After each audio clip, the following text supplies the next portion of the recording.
Hey everyone. Coach Leanne is here with Coach Susan. I am so honored to be here. It's been a minute since I have been able to be here with you live. Susan, it's so great to see you this morning. Hello, friend. Hello, it's good to see you as well. And we are live on all the platforms, I believe. So welcome. Wherever you're tuning in from, we're glad you're here. We truly are. We are here to talk about a really important topic. Breaking the cycle. Stop reacting, start responding. So many of you saw this title, whether it be on our page, in an ad, or in an email, and you saw that and you said, oh boy, I want to know more about that. And so Susan and I were chatting just a little bit before we went live today. And I was just sharing with her, a little bit of vulnerability and confession time. And I would like to ask you ladies a question. Hey, Janice, good to see you. Hi, Karen. Glad you're here. All right. So I want to ask you a question. Have you, friends, ever, whether you're on Instagram, YouTube, or Facebook, have you ever walked away from an argument feeling a little bit regretful, maybe overwhelmed, or downright exhausted? If you have ever, it doesn't matter who the argument is with. It could be a boss.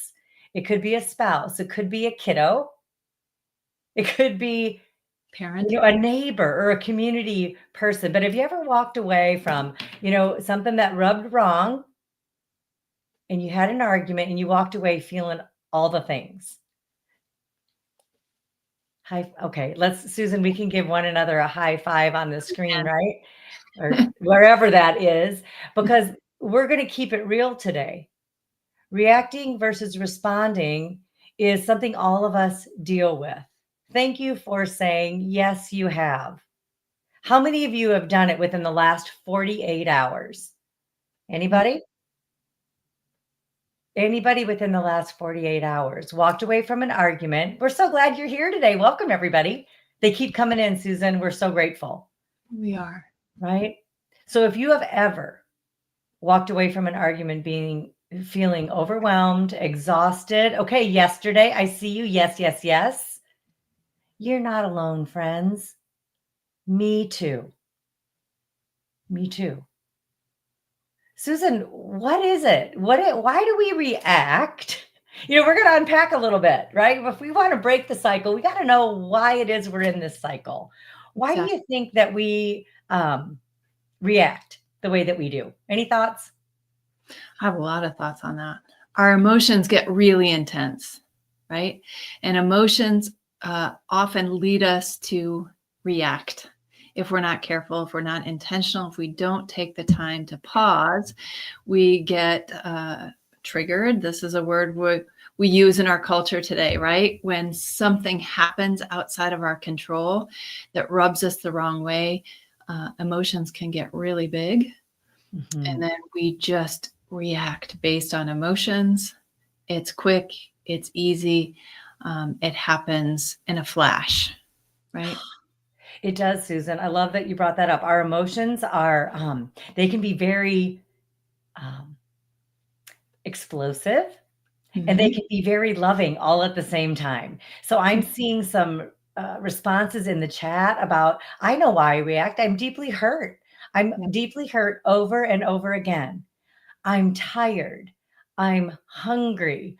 Mm-hmm. All of these, and we have so many different things that influence what Susan just brought up, our emotions. There are a lot of things that can influence our emotions. The way our past history can influence our emotions, our triggers. If we don't have, what's that? Time pressure. I see Rhonda saying in the chat. Yeah, time pressure, not taking the time to have a healthy conversation. This is helping us to unpack why we react the way we do. How is it that we can keep stuck? And we don't want to, Paul says in God's word, I want to do the right thing and I do what I don't want to do and all the things.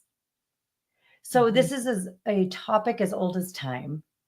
Friends, our ancestors struggled with this and we do too. So how can we learn to shift toward responding in a way that's healthier, wiser, and more in line with who God created us to be? Yeah, I Mhm. see you. Yeah, I'm Paul too, Beverly. Reactive abuse. It can be. I forget that I can't fix them. Okay, girls, this is powerful. Keep typing into the chat. Mhm. What is it that causes you to react? Mm. Susan, before we went live, you and I were sharing, and something you said really resonated with me. And this is a one that I have struggled with. And maybe our friends here could even help me with this, and you can too. About I have a desire to be heard. Mhm. I have a desire to be heard, seen, and known. And when that is being dismissed by someone, I have a hard time letting that go. Now, Mm. I'm better at it today than I was 20 years ago. And I pray that I will be better in 20 minutes than I am currently right now. That's a struggle for me. If Mhm. I feel like somebody, I don't know if anybody is, okay, I'm going to get very real. Has anyone ever done this to you, Susan, or anybody else? Has anybody ever done this? Put their fingers in their ears like this and went la la la la la la la la la la la when you're talking, when you're sharing something from your heart or something that is hard. Has anyone ever felt invisible? Mhm. Has anyone been mocked by somebody else reflecting back to them total disrespect and disregard? Mm. Thanks, Beverly, for being honest. Yes, and I've done that too. Yeah, we can do it to others as well. Dismiss or diminish what they're saying. And when that happens, we tend to want to get louder, more powerful, more aggressive in order to be heard. We do. And Susan, I would classify that as reacting and Mhm. not responding. So we can, flush this out a little bit. And, what is the difference?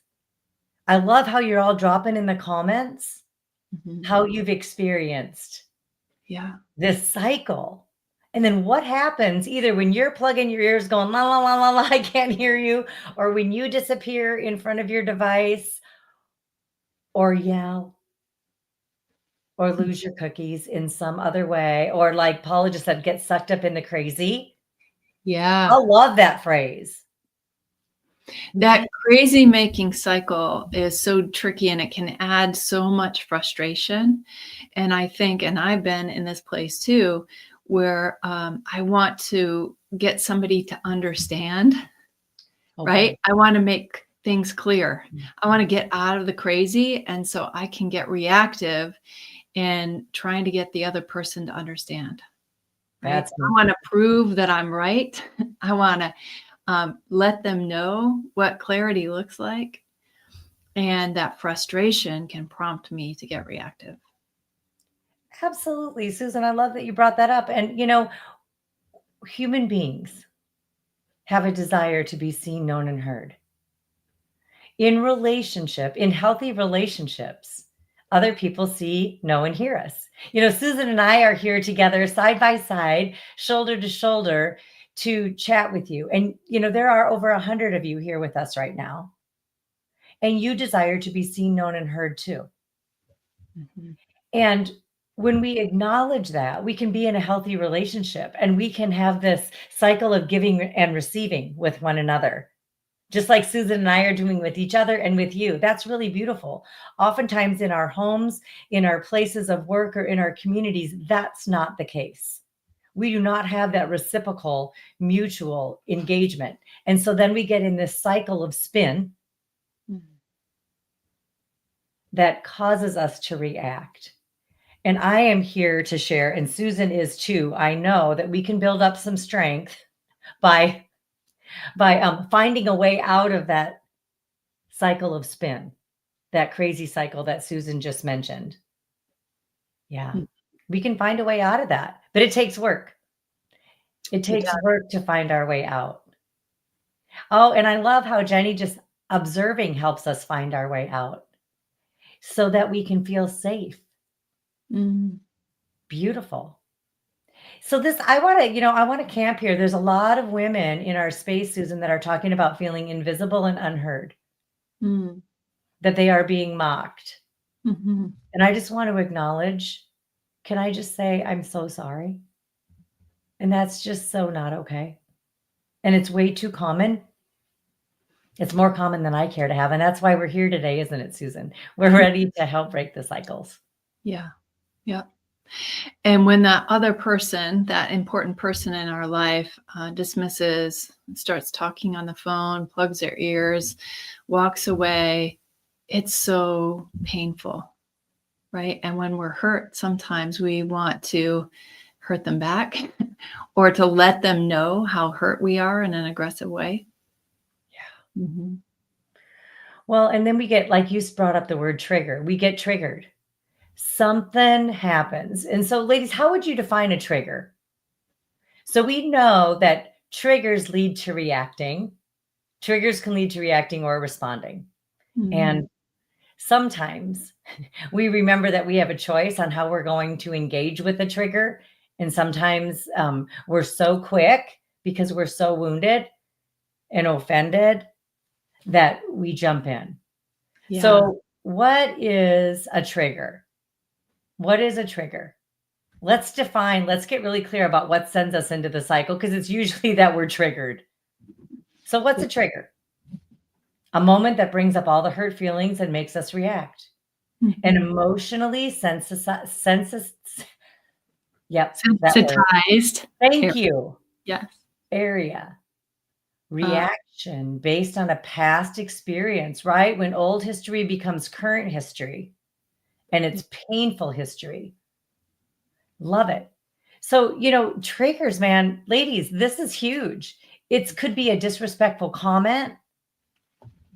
It could be, oh, what about this one for you moms? I'm a mom and a grandmom. What about when a kiddo talks back to you as a mom? Has that ever happened? That can be a little bit triggering. Yeah. Or a spouse. Your spouse is ignoring your needs, or like Susan said, not hearing you. Yeah.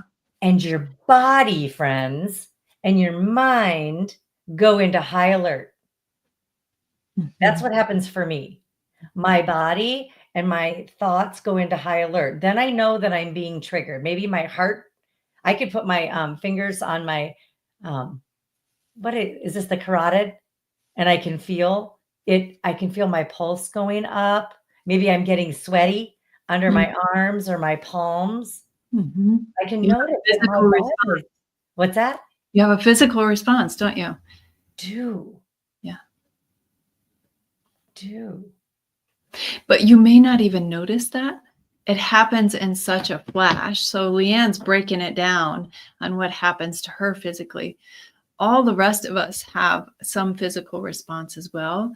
It's just it happens so quickly, we don't always recognize it. And so getting to know yourself better and what happens when somebody pushes on a place in your life that's very, very tender, sensitive from a past wound is really important, so that you can hold yourself accountable and that you can notice when you need to take extra care of yourself.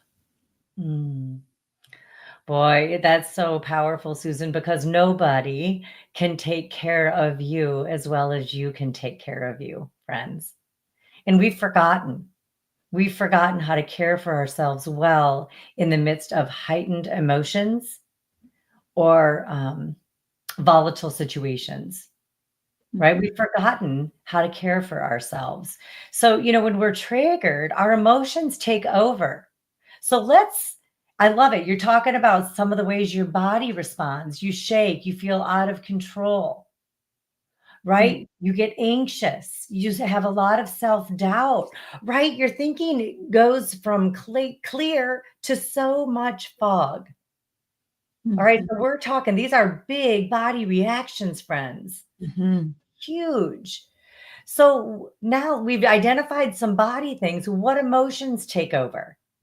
What emotions take over? I know one for me would be frustration. Mm. That's a big one. Yeah. Sometimes shame, Ooh, yep.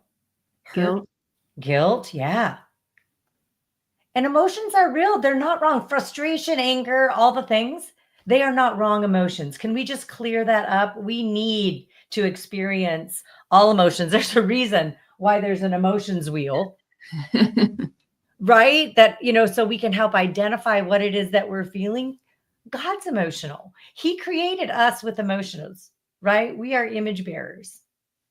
And so our emotions aren't necessarily bad. Okay.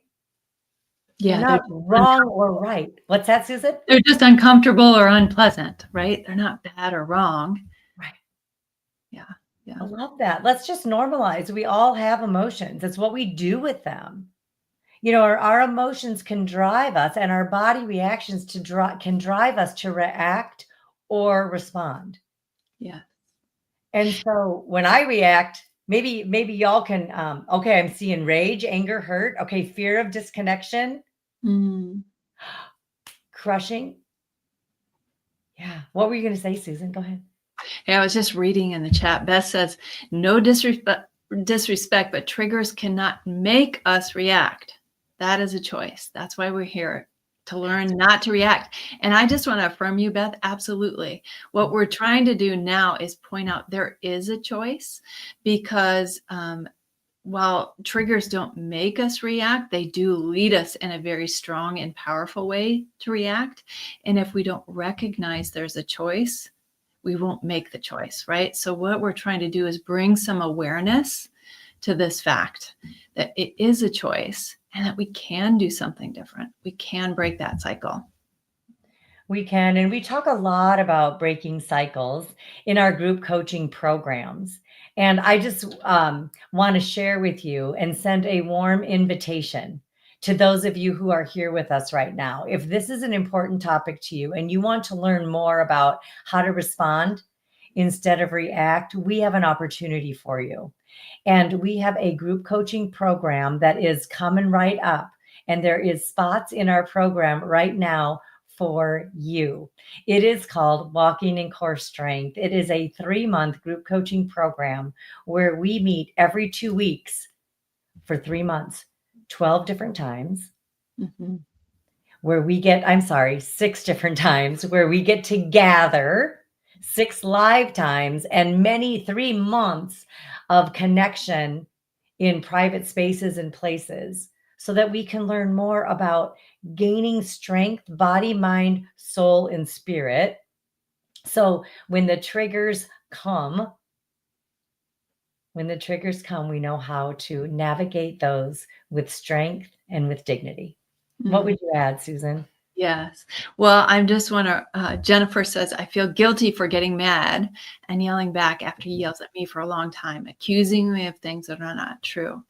That guilt that we talked about is not bad. It's there to help you. And what it's telling you is, hey, Jennifer, this is not who you want to be, right? Or, for the rest of you out there, when you feel guilt, it's time to take a pause.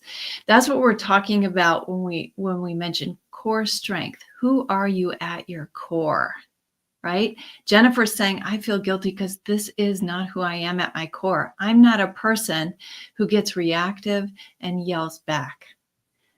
I have something different in terms of my qualities, my character traits, my values that I want to uphold. And so that guilt is to bring you back in alignment with who you want to be, who God's calling you to be. That's the sort of thing that we work on in Walking in Core Strength. So as Leanne said, every other week over 3 months, we meet for 90 minutes. But there's also a curriculum that's really powerful in teaching you how to build that core strength, how to decide who is this woman that I am, what does she value, what does she treasure, and how can I stay in alignment with her even when I feel intense emotions. Mm-hmm. When I feel intense emotions, when my body's freaking out, when all the things are going on, maybe you've snapped at your kiddo or snapped at somebody else, and all of a sudden you're like, oh, and like Susan said, that guilty feeling is to remind you that's not who you are. That's not who you are. And we want to help you walk into your core strength, find out your noble self. Who did God create you to be? Because, when we are reacting, friends, we're trying to fix a situation, we're trying to fix a person. We are, or we're trying to justify all kinds of different behaviors, all the things. And so when we talk about breaking the cycle, I just want to share with you my thought on that. If you don't break the cycle, you will keep repeating it. Mhm. If you don't break the cycle, you will keep repeating it. And what I'm seeing in the chat and what I know about the community of women that walk with us every day is you would like to stop repeating the cycle that keeps you spinning, and it brings your energy down and your reactivity up. And so what's unmentionable is unmanageable.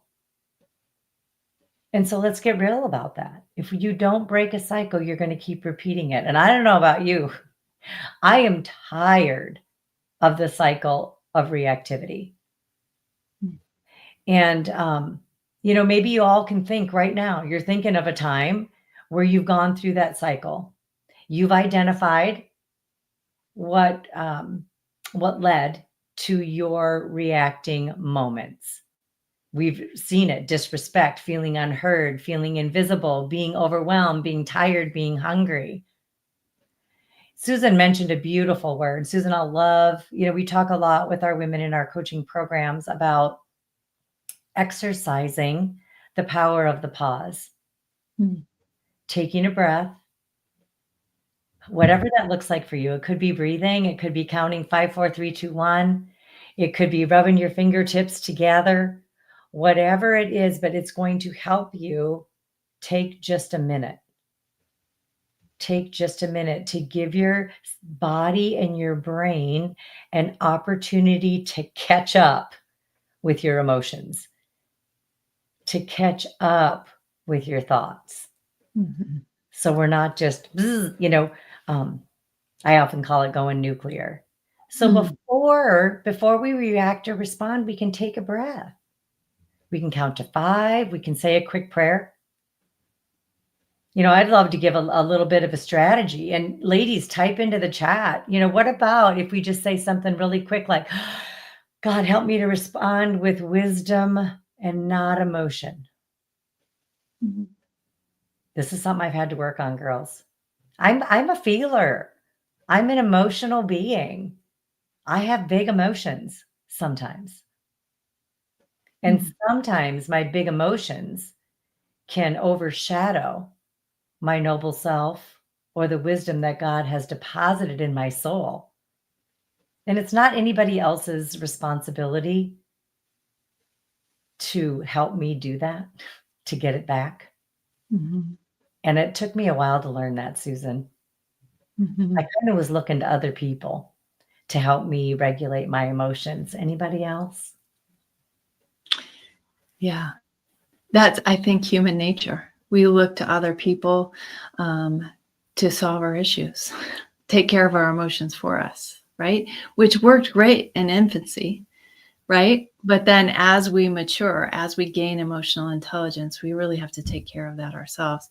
So, Leanne, you're talking about reactivity in terms of getting bigger, right? Your emotions come out.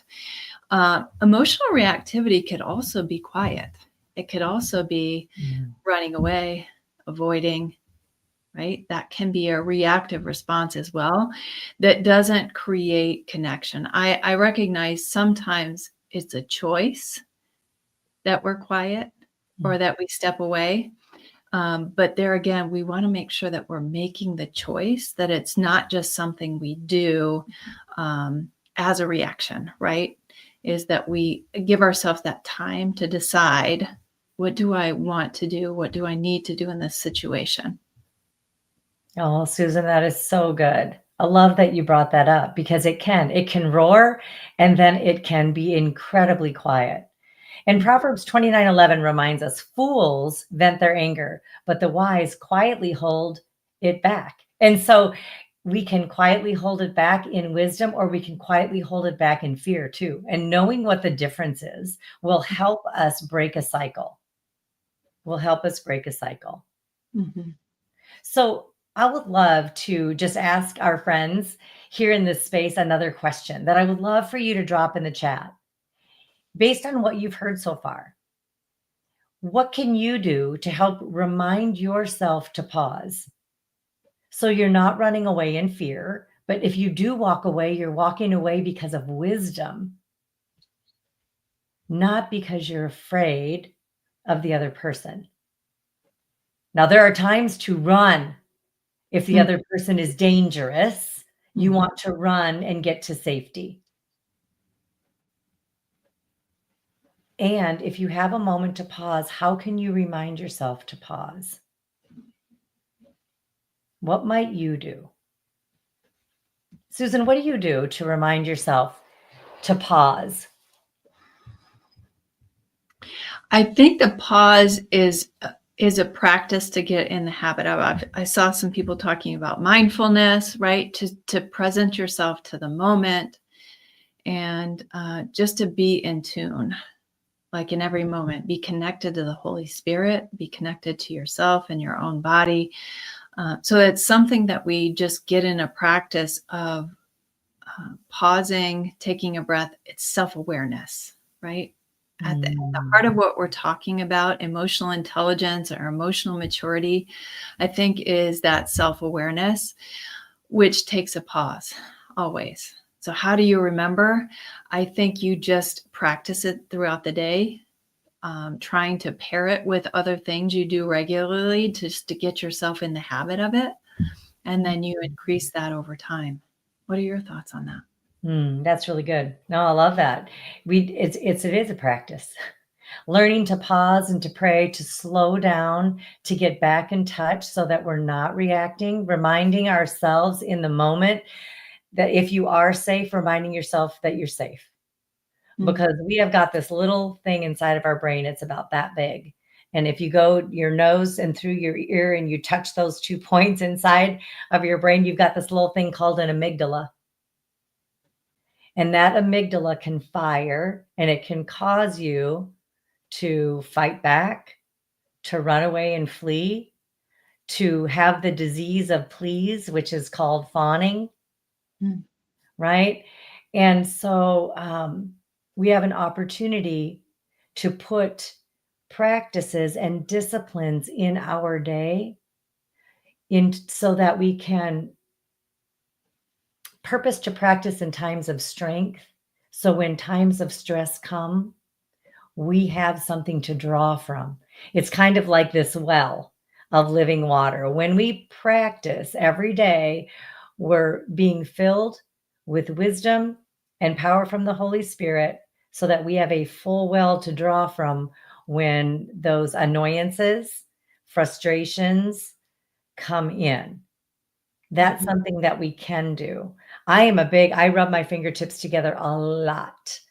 I learned this a while back, and I've always been enamored with fingerprints. Always thought because nobody else on the planet has the same ones as me or Susan or you, friends. You're unique. And when we take just a minute and feel that, it helps me to reconnect with God in really big and beautiful ways. And so nobody needs to know what it is. I can have it on my lap, I can have it in front of me, right? But it reminds me of who I am in the mm, Lord. So that's one way that I can remember to pause and get back into my body and out of my head because oftentimes when my reactivity is about to go up, it's because I am starting to think some big, scary, icky thoughts about myself, about the situation, or about the other person. mhm, Just keeping it real. mhm. Yeah, and that pause can be so helpful in giving yourself just that a tiny bit of space between stimulus and response, right? Which is what's needed for choice. What kind of choice do I want to make here? What response is going to be most helpful? Reactions are generally not helpful unless we are talking about a survival need, Mhm. right? When we're talking about survival need, we do need that amygdala to give us an immediate reaction for safety. We do. I Otherwise, mean, we yeah, want if I saw my sorry, Susan, I just interrupted you. But I got so excited because I'm thinking about, yes, there are times where a reaction is incredibly appropriate. And yelling is incredibly appropriate. And let me tell you one, if I saw my grandchildren running out into a street after a ball and I saw a car coming, I would go into full on grandma mode and I would run toward them, right? I would reach out, stop. I would, encourage them. I would want to stop them from taking another step forward to keep them out of harm's way. And that would be a choice that I would make. And sometimes it would be an automatic reaction, and sometimes it would be a conscious choice. Yeah. Mm-hmm. And the pause helps us to identify what it is we're feeling. That's another thing. That's another reason why it's like, what am I really feeling here? Am I feeling disrespected? Am I feeling overwhelmed? Mm-hmm. Yeah. Naming it can be so helpful, and just decreasing the amount of intensity you feel. That's right. It's such a powerful thing just to put a name to what you're feeling, and then also, what am I needing right now that I'm not getting? Oh, What's going Susan, can you talk more about that? That is really powerful. Well, I think part of what happens when we react is we're in a very unhealthy and unproductive way trying to communicate a need instead of communicating it directly. Like, Mm. I really need to be heard right now, or I want to be heard by you. I like to distinguish between need and want, right? Sometimes those are tricky because do we need it for survival, or do we want it? Do we need it for connection? But to be able to voice it in a calm and respectful way, what it is you're looking for, that's not happening. It helps the other person not get defensive. It gives you the best opportunity, at least for that. Some people are bound and determined to be defensive no matter what. But for communication's sake, if you're voicing your problem or your need or your want, they have less opportunity to feel defensive or blamed. I love that, Susan. And you know what else is coming up for me as I heard you share that? It's the gift of vulnerability. You're Mm. actually, when you are able to express what it is that you want or need in the moment, it's risky. I get it. It's also vulnerable. And sometimes, not always, there is no guarantee, but sometimes vulnerability can create connection in ways that reactivity can totally knock it down. Mhm. And so part of, we've talked a lot about reactivity. And so, what the opposite of that is learning to respond in Mhm. healthy ways. And I'm seeing a lot in the chat. Thank you for encouraging one another in the chat, as well as encouraging us and engaging with us here.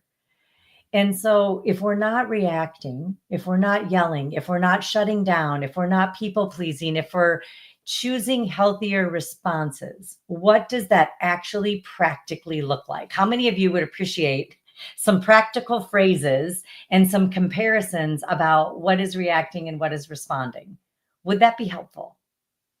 Would that be helpful?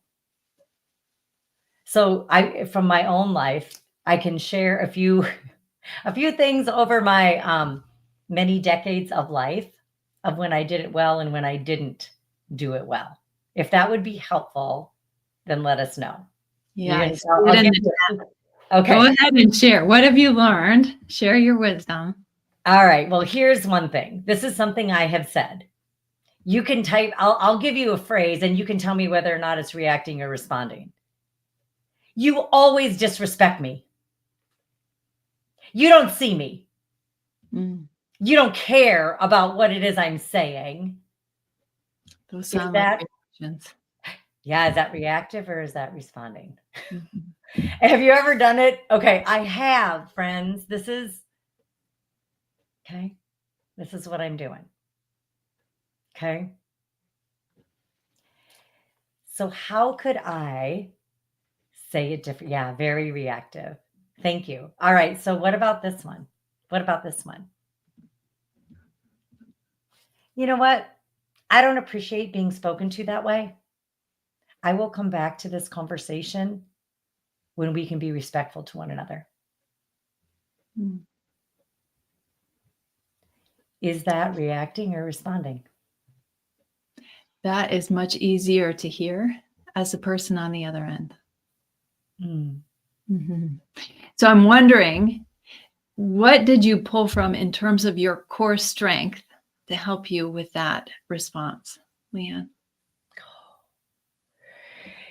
You know, Susan, I love that you asked that question. All right. So here we go, girls. I realize that I have a very strong value of connection. Mm. Okay.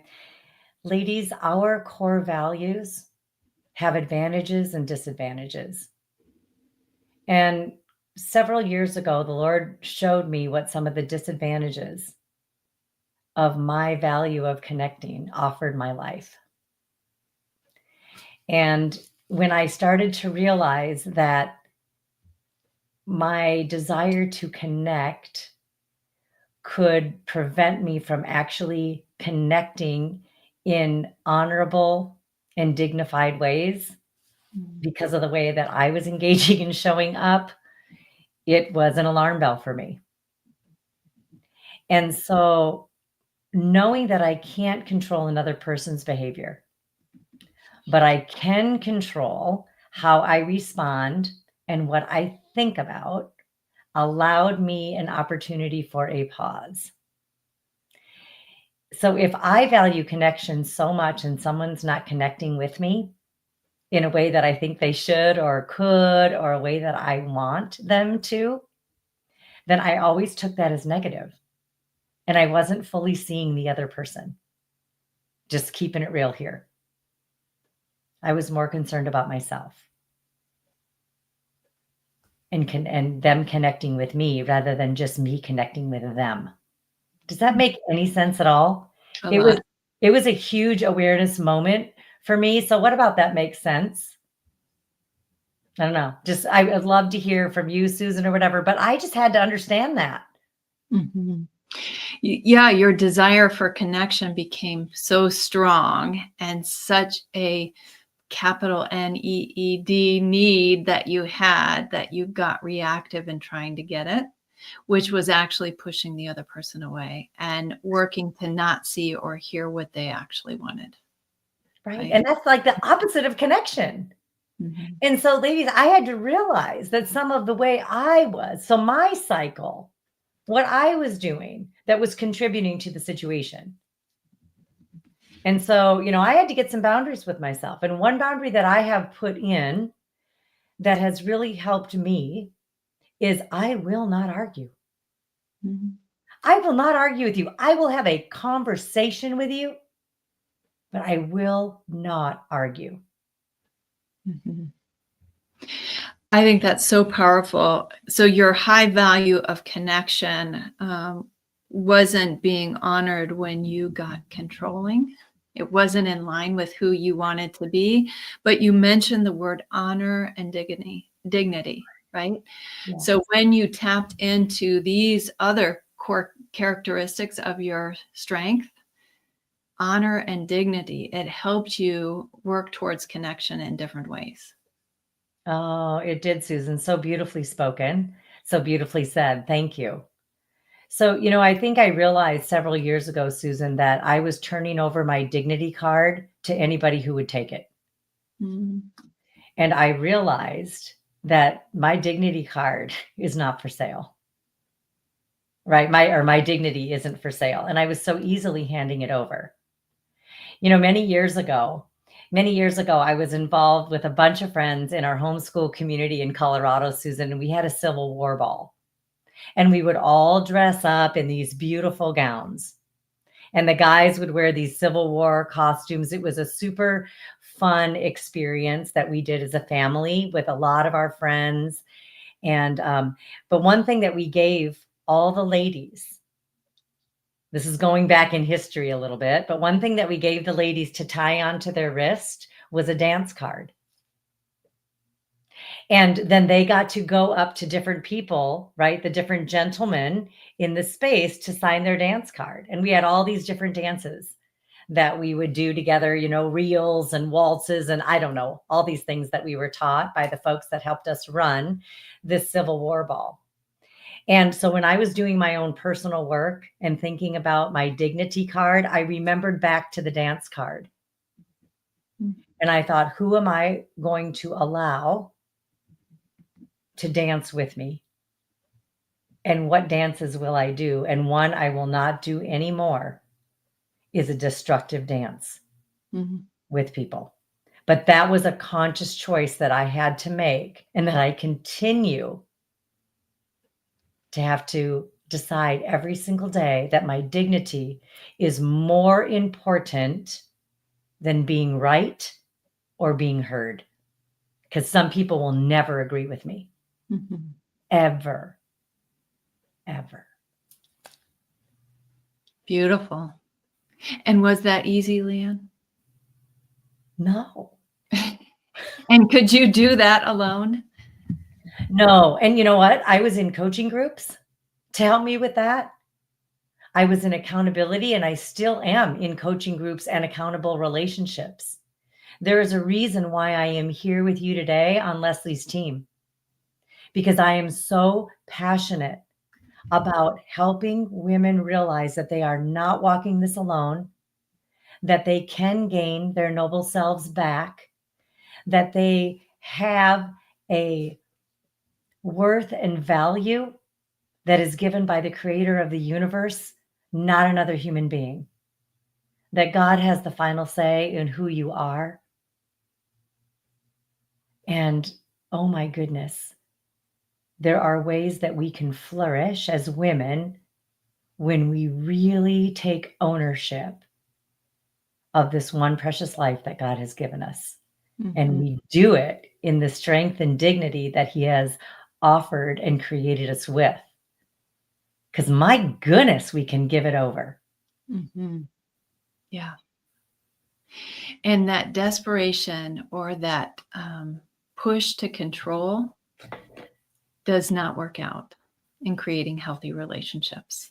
And so we really want to help you ladies develop your own core strength, to figure out who you are, what values are important to you, what virtues you possess, what character traits are going to help you in your life to build good boundaries and good relationships.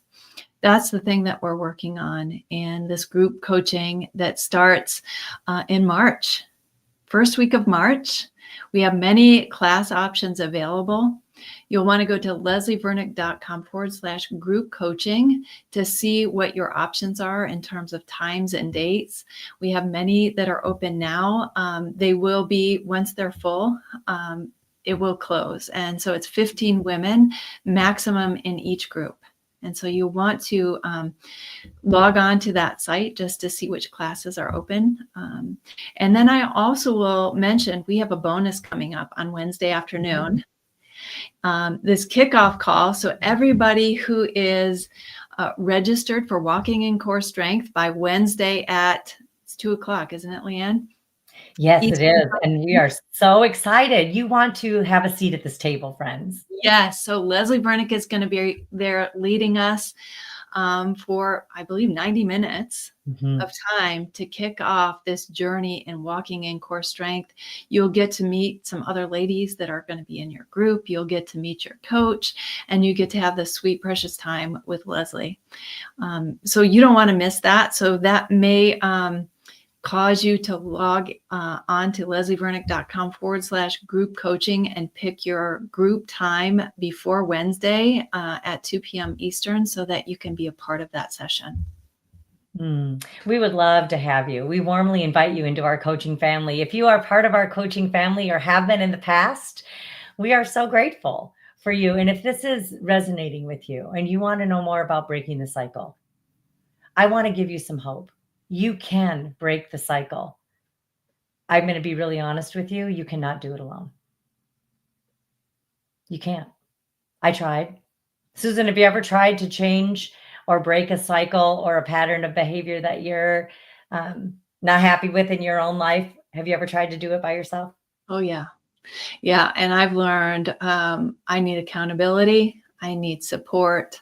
I need someone stepping in with me to walk alongside me as I change, because we can't always see what we can't see, right? We have blind spots and we get clouded. Life is confusing. We talked about the crazy cycle. That's a real thing, right? We can get turned around and we need somebody to help point us in the right direction and help us to see clearly and to encourage us to keep going. Right. And I firmly believe God ordains these groups. He brings the women together in each group, that he has a desire to have us weave our hearts and our lives together so that we can grow in our core strength. And, for you mamas and grandmamas out there, I just want to speak to you for a second. We've done videos here on, your kiddos need one healthy parent. And so maybe this is speaking to you, and you realize that you react a lot to your children, that you fly off the handle.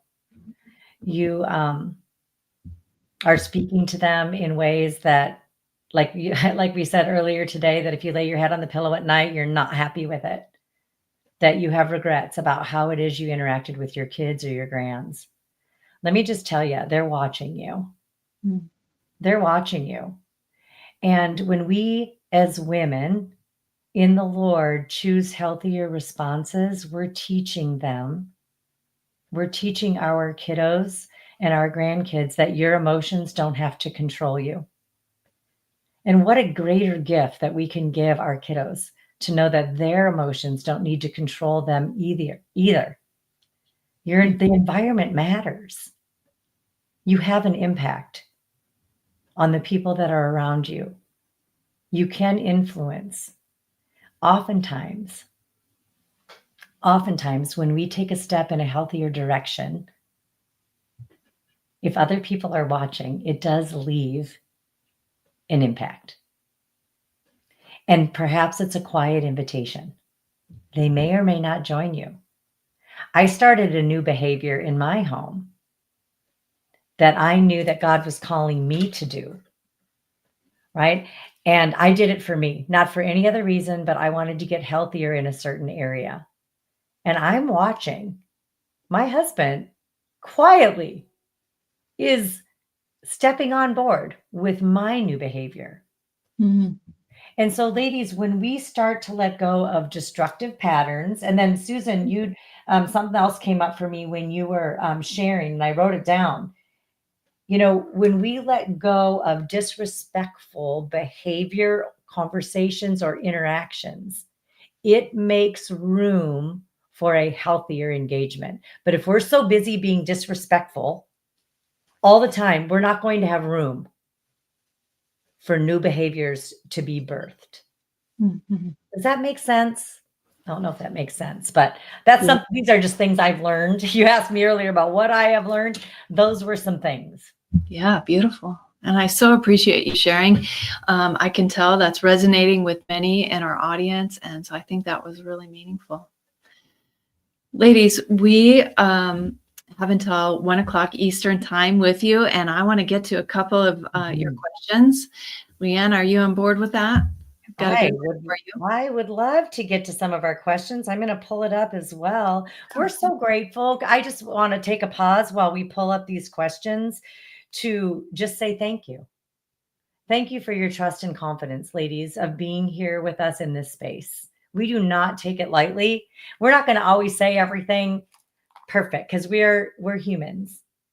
But our desire to serve you, to walk alongside of you in your core strength, is so real. It's so real. So thank you for being here. We couldn't do what we do if you weren't brave enough to lean in and to take your next step. So here we have a how can I respond question, Leanne, for you. Okay. In an argument, my husband will quickly point out that I'm not walking in the fruit of the Spirit and uses that to invalidate me. How can I respond to that? Well, you could say something like, wow, thank you. Thank you for sharing your thoughts. I'll give it some consideration. That's it. And leave it. Ladies, here's the Here's part of the deal. This is okay. So this is just something that I have done. So I would respond beautifully like that. And then if I didn't get communication back, what do you think I did? Instead of leaving it, I would continue to state it. Well, did you hear me? Well, that's not very nice if you don't respond back to me. I'm really trying here. Okay, so I would keep going with it instead of just leaving it. Respond. Thank you for bringing that up. I will give it consideration and then leave it. Yeah, it would be really easy to get drawn in. And this may be a tactic to draw you in, ladies. You're not walking in the fruit of the Spirit, right? So that you say, what do you mean I'm not walking in the fruit of the Spirit?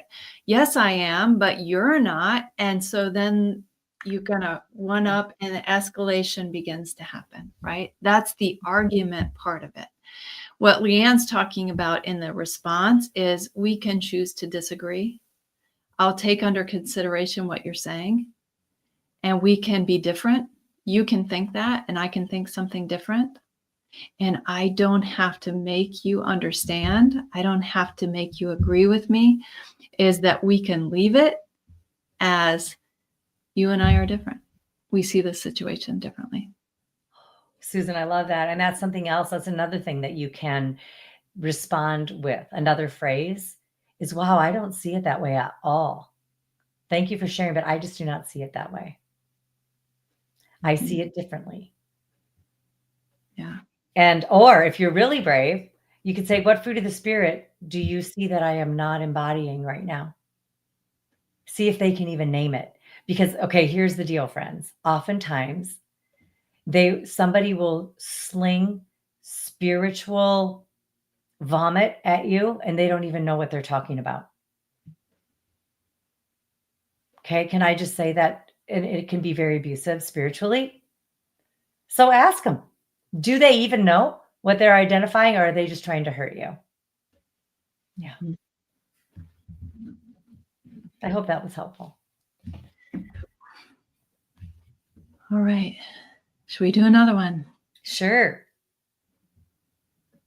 I believe my husband has borderline personality disorder and came from trauma. He is in the same cycle, especially on Sundays, and uses these words, especially spinning. We've been together for 8 years, and he has lived in this marriage combatively and reactively, and wow, I'm depleted. He happens to be here at the moment, and he's saying, oh, this is me.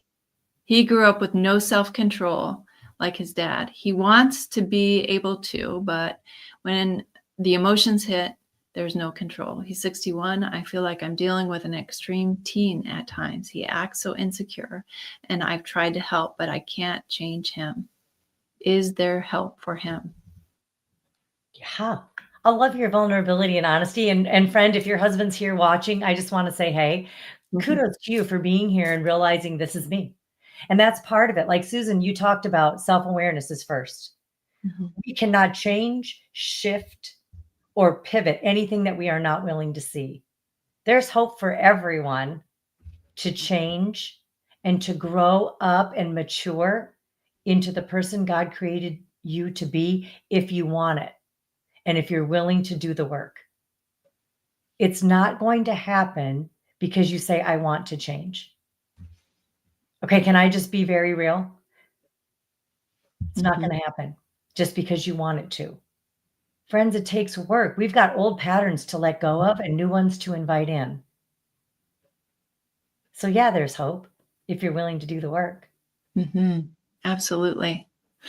Our group coaching program is for women, right? And it is based in scripture. So if you're a man, I'm sorry, we don't have space in our groups for you, but we do offer loads of free resources. This is one of them, right? To kind of help get you started. There's blogs, there's newsletters, there's all kinds of free resources that you can be a part of.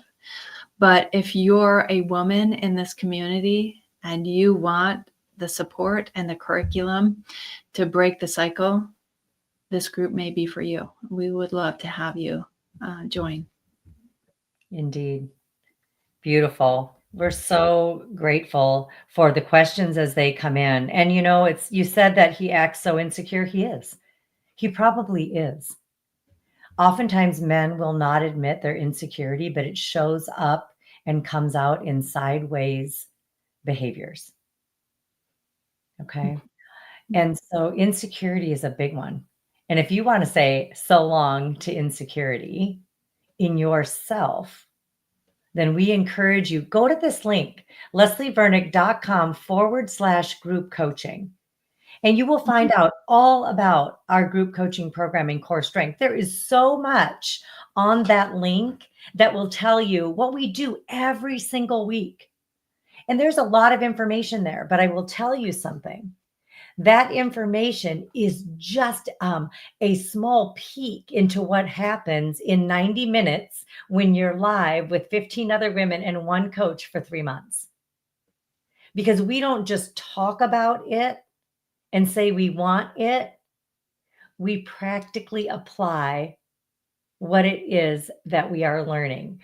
I often say in my groups, we are learning to live what it is we are learning. We are growing into the truth that we are living what we are learning. And we're not just talking about stuff. We can talk about stuff until we're blue in the face.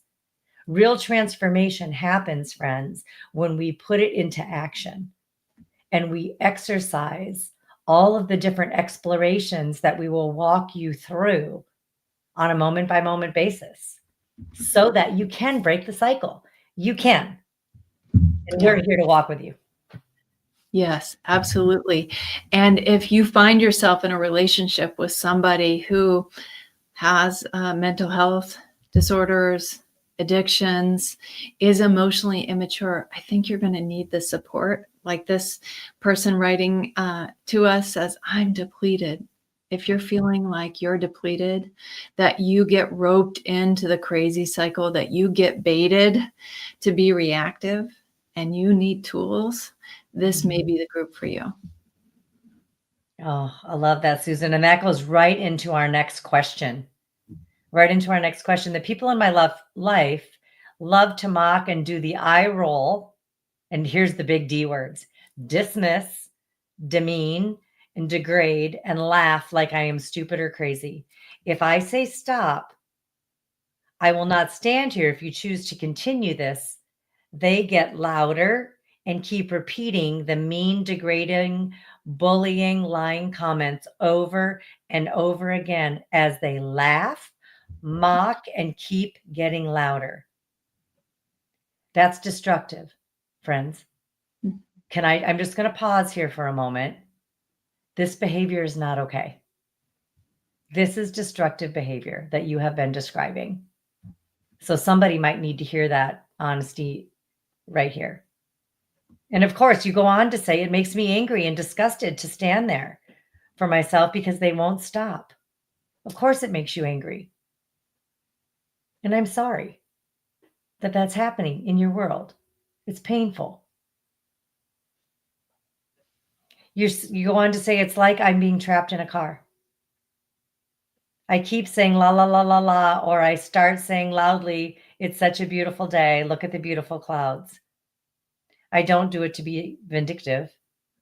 I try to save my ears from these lying, punishing, degrading, demeaning words that I have heard since I was born that are trauma wounds. What I do by plugging my ears and saying la, la, la, la, la is not to hear these destructive words. Is that responding or reacting?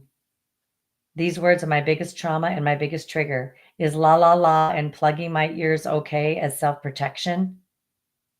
I walk when I can. Yeah, what a question. So self-protection is important. I'm glad that you know your limits.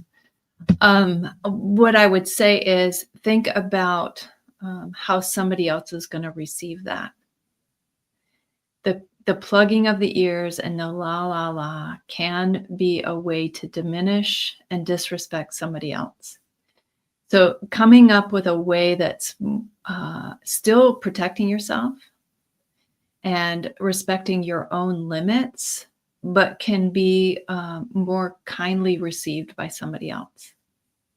So Leanne offered some words of wisdom is just being more honest. I can't listen when you speak to me like that. I'm going to leave the room, and I would love to talk to you about this at some other point when we can speak calmly. And I love Susan, I love that. And sister, I'm so sorry, but you get to have a boundary not on another person, but on yourself. And you get to ask yourself, is doing la la la la la la la, is that your best self? Are you bringing your best self to the table or not? And this is where we get to see what other choices we have. And sometimes it's as simple as this, friends. It's grabbing a piece of paper and writing down. I needed to do this. Okay.